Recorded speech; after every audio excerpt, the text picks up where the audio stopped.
something that we love to do, helping other people, hopefully one of your passions is your business. It's a simple enough question, but the answer is not necessarily an easy one. Tonight we're going to be talking about what it means to pursue our passions and hopefully discover what it takes to find, define, and refine the passions that we have. Did you like the way I said that? Find, define, and refine. Okay. The passions that we have that pertain to our Pampered Chef businesses. By the way, can everybody take out the souvenir stop in your folder? It's on the left side, or is it the right side? Okay. I'm going to be talking about Chapter 2, Pursuing Your Passion.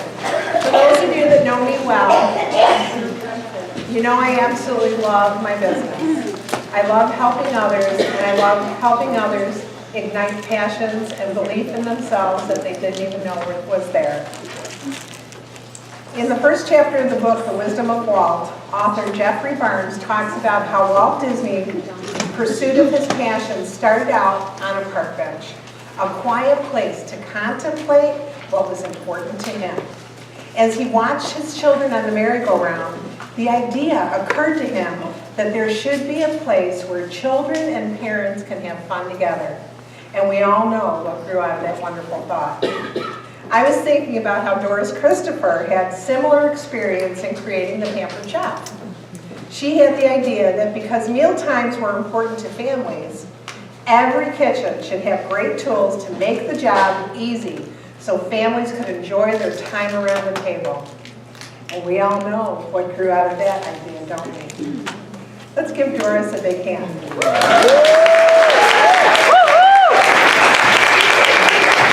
Our passions all begin with an idea, and we will find them when we allow our minds to dream a little. Our imaginations can take us to all kinds of exciting places. As you think about your Pampered Chef businesses, what possibilities for your future can you imagine? What ideas do you have? Those possibilities and ideas may be quite different from the ones that you had when you first started your business. How many of you had a different why when you started than it is today?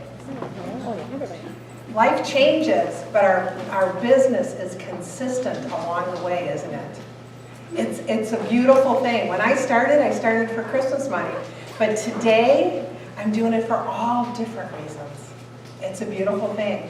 I can still do the same job though, can't I? Most of you know my story. I started my business 30 plus years ago. Yes, I was 12. My idea was to join the Pampered Chef for a few months. Don't be discouraged by people who have very short goals. I had a short goal. If you would have told me I was going to be here a year from then, I would have said, you're crazy. If I wanted to go back to work full time, I'd go back to accounting. I'm so thankful I didn't even think about doing that. Didn't even think about it. As I experienced the business, it didn't take long for that initial idea to grow into something much bigger. I took the step to try something I'd never done before and found a place where my abilities and my interests came together to make my dream into a reality. And that, over the years, my children have gotten some very nice Christmas presents. Things like college, weddings, all that good kind of stuff. In the book, Jeffrey says, if you are in the business of leadership and you want to be successful, you must never stop dreaming.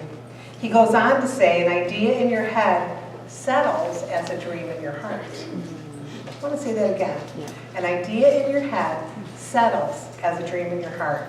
This is how we begin to define our passions, how we can pursue something that we can't identify. One of the passions I have right now for my business is to help develop all of you and others like you so that you can pursue your passions and enjoy the journey.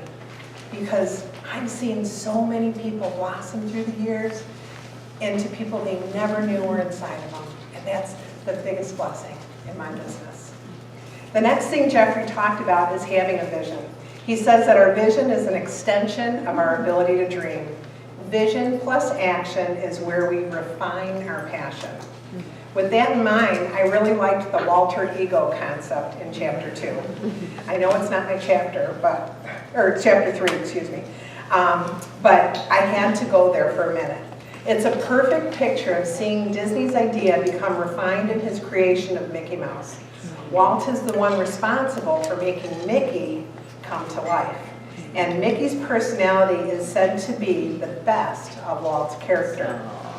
Have you ever thought about that in relation to our business? Well, I find when I put on my apron, I get to be an actress. Does anybody else find that? I can remember at the beginning of my business being so scared to do something, and I would put my apron on and say, I can do this. How many of you have ever felt, oh, I can't be pushy? How many of you have ever felt pushy or that you leaned on the edge of pushy? It's okay to be truthful. Go ahead, raise your hand. Okay. I want you to take that same P in pushy and make it a P in passion. Because when you're passionate about something, you speak from the heart. Okay? You're never going to turn anybody off when you're sharing from your heart. And there were times where I was so, now if you know anything about accountants, they don't sell things. So I was an oxymoron, okay, doing this business. And I used to put on my apron and say, I can do this. I can make those phone calls. I can talk to someone about this business. And I want you to think of your apron as a prop.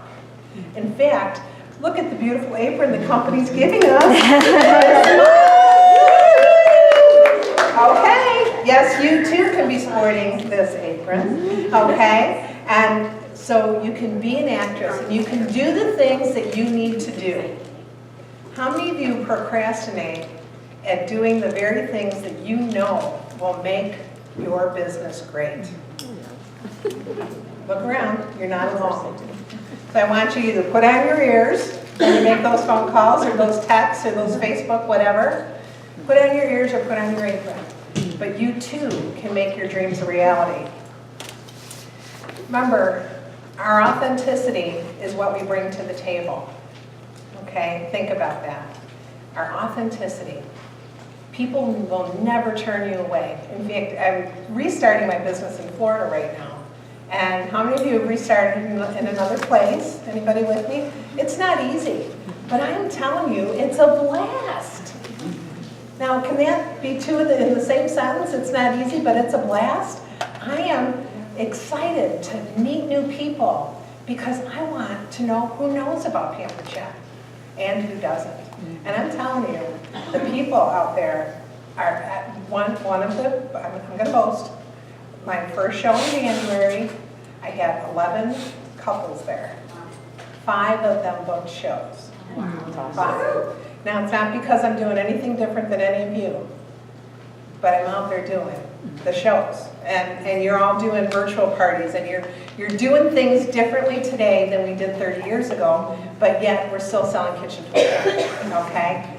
All right, I want you to offer solutions to people to take initiative and be relational. This is a relational business. If you can connect with people, we were checking out of Sam's and they were asking Donna and I, the girl was asking Donna and I, what are you doing? I said, oh my gosh, we have 90 women coming from all over the country. And by the way, we need to have a few men in here next time, all right? You know, I'm single. No, I don't. No, but we really do. We really need to open this. No, we need to open this door up to more men as well, okay? I want you to purpose to find a man to sign up this month, okay? Who's going to do it? Who's going to do it? All right? All right. Oh, I will. And if he's too okay? No. Only kidding. All right. Offer solutions to people. Sorry. That was not refine, define, or any of those. Okay. I want you to also paint word pictures for people. The gal at Sam's Club last night, and this just happened. Don, how about it, Don? We were talking to her, and she was telling us about her dream to open a Mexican restaurant. And we were talking, and we were encouraging her, and you know, and I ended with, and if that doesn't work for you, here's my business card. I would love to work with you someday. You're laughing at me, but you know, you gotta do it, all right? She's going to sign up with you on Monday. Oh, you know what? I would not be surprised if that gal calls me. I would not be surprised, because you know what? We were encouraging her in her dream and her life, and yet we were open to say, I'd like to help. That's what recruiting is all about. It's I'd like to help. It's not about you. Remember that. It's not about you. It's who you can help. It's who you can help. You may be the answer to someone's prayer that day and you don't even know it. There are a couple of things that you can think about this weekend as you begin to define, define, and refine your passions. Choose to adopt a fresh perspective of your business and your talents and what happens when you put on your apron. You can use your abilities to make the possibilities into realities. You make abilities to make possibilities into realities. You have to do something. You have to take the step, and most importantly, you have to take a risk. I want to challenge you to think about being here at this retreat as Walt's park bench. This is your time to take that minute and contemplate what you want for your future. You know, my first year, I did 2 shows a week. I earned $14,700. My second year, I did an average of 2 shows a week and earned $26,000. My third year, 2 shows a week, and I earned $49,000. Now that was back in the 90s. That was a lot of money back then. Yeah. That's a lot of money today. Who of you would like to earn $49,000? Yeah. Yeah? And then the next year was $97,500. I was still doing 2 shows a week. There's my ad. It's 2 shows a week. And what's really interesting is in one November, one paycheck was $97,700. One paycheck. Nice Christmas that year. Nice Christmas presents that year. I wish you would have had my name. I tell you that not to boast, but to let you know what your future can hold if you dream the dream and imagine the possibilities. You guys, it's up to you. I'm no different than any of you. I promise you that. I promise you that. This is a perfect place, free of daily distractions of life and work, to think, to plan, to set goals, and let your imaginations go run wild.